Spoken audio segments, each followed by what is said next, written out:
आप सभी को जय मसीह की और स्वागत है हमारे चैनल जीसस चाइल्ड 07 पर। आज मैं यह आशा करता हूँ कि पवित्र आत्मा आज के दिन आपके जीवन में एक नया कार्य करने जा रहा है। आज हम जानेंगे पवित्र आत्मा के द्वारा जीवन, जो कि रोमियो की पुस्तक अध्याय 8 में इसका वर्णन किया गया है। पवित्र आत्मा के द्वारा जीवन। अतः अब जो मसीह यीशु में है उन पर दंड की आज्ञा नहीं है, क्योंकि वे शरीर के अनुसार नहीं वरन आत्मा के अनुसार चलते हैं। क्योंकि जीवन की आत्मा की व्यवस्था ने मसीह यीशु मसीह में मुझे पाप की और मृत्यु से स्वतंत्र कर दिया है।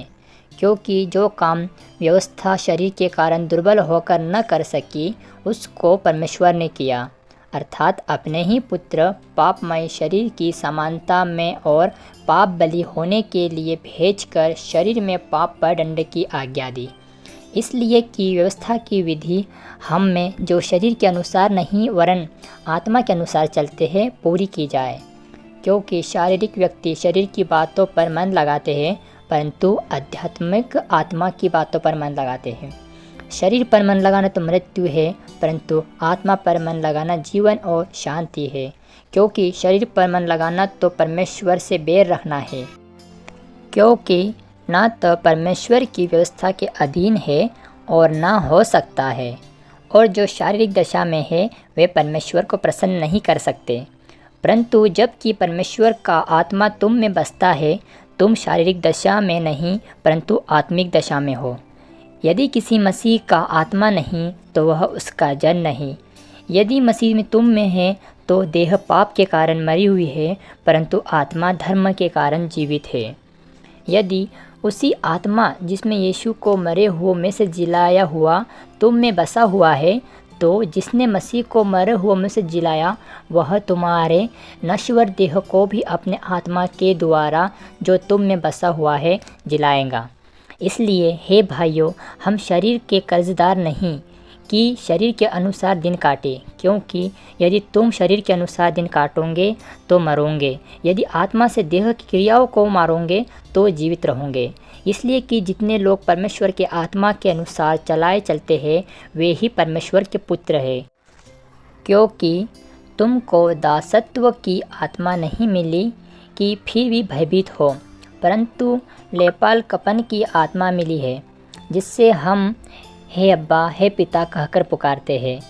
आत्मा आप ही हमारी आत्मा के साथ गवाही देता है कि हम परमेश्वर की संतान हैं, और यदि संतान है तो वारिस भी है, वरन परमेश्वर के वारिस और मसीह के संगी वारिस है, कि जब हम उसके साथ दुख उठाएं तो उसके साथ महिमा भी पाए, भविष्य में प्रकट होने वाली महिमा। क्योंकि मैं समझता हूँ कि इस समय के दुख और क्लेश उस महिमा के सामने जो हम पर प्रकट होने वाले हैं कुछ भी नहीं है। क्योंकि सृष्टि बड़ी आशा भरी दृष्टि से परमेश्वर के पुत्रों के प्रकट होने की बाट चो रही है। क्योंकि सृष्टि अपनी इच्छा से नहीं पर अधीन करने वालों की ओर से व्यर्थता के अधीन इस पर आशा से की गई है कि सृष्टि आपहीन विनाश के दासत्व से छुटकारा पाकर परमेश्वर की संतानों की महिमा की स्वतंत्रता प्राप्त करेंगी। क्योंकि हम जानते हैं कि सारी सृष्टि अब मिलकर कहराती और पीड़िताओं से बड़ी तड़पती है। और केवल वही नहीं पर हम भी, जिनके पास आत्मा का पहला फल है, आप ही अपने मन में कहराते हैं और लेपालक होने की अर्थात अपनी देह से छुटकारे की बात जोहते हैं। इस आशा के द्वारा हमारा उद्धार हुआ है। परंतु जिस वस्तु की आशा की जाती है जब वह देखने में आए तो फिर आशा कहाँ रही? क्योंकि जिस वस्तु को कोई देख रहा उसकी आशा क्या करेगा? परंतु जिस वस्तु को हम नहीं देखते यदि उसकी आशा रखते हैं तो धीरज से उसकी बाट जोहते भी है।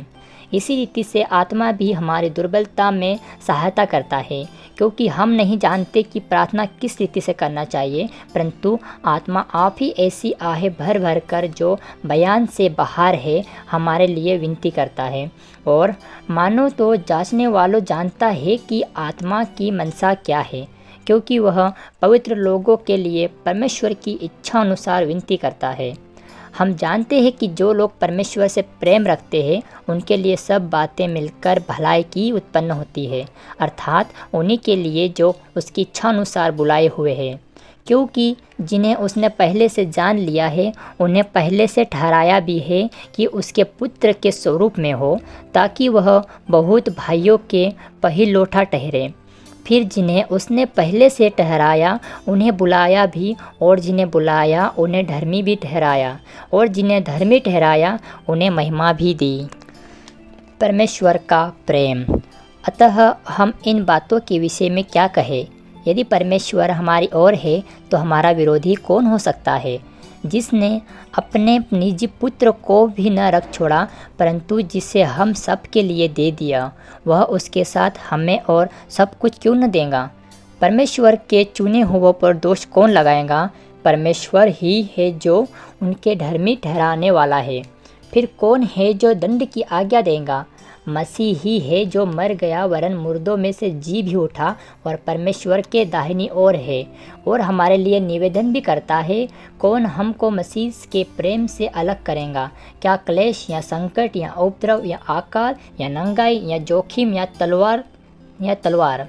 जैसा लिखा है, तेरे लिए हम दिन भर घात किए जाते हैं, हम वध होने वाली भेड़ों के समान गिने गए हैं। परंतु इन सब बातों में हम उसके द्वारा जिसने हमसे प्रेम किया है जयवंत से बढ़कर है। क्योंकि मैं निश्चय जानता हूँ कि न मृत्यु जीवन, न स्वर्गदूत, न प्रधानताएं, न वर्तमान, न भविष्य, न सामर्थ्य, न ऊंचाई, न गहराई और न कोई सृष्टि हमें परमेश्वर के प्रेम जो हमारे प्रभु यीशु मसीह में है अलग कर सकेंगी। पवित्र आत्मा आज से लेकर सदा तक आपके और आपके परिवार के साथ रहे। आमीन। आप सभी को जय मसीह की।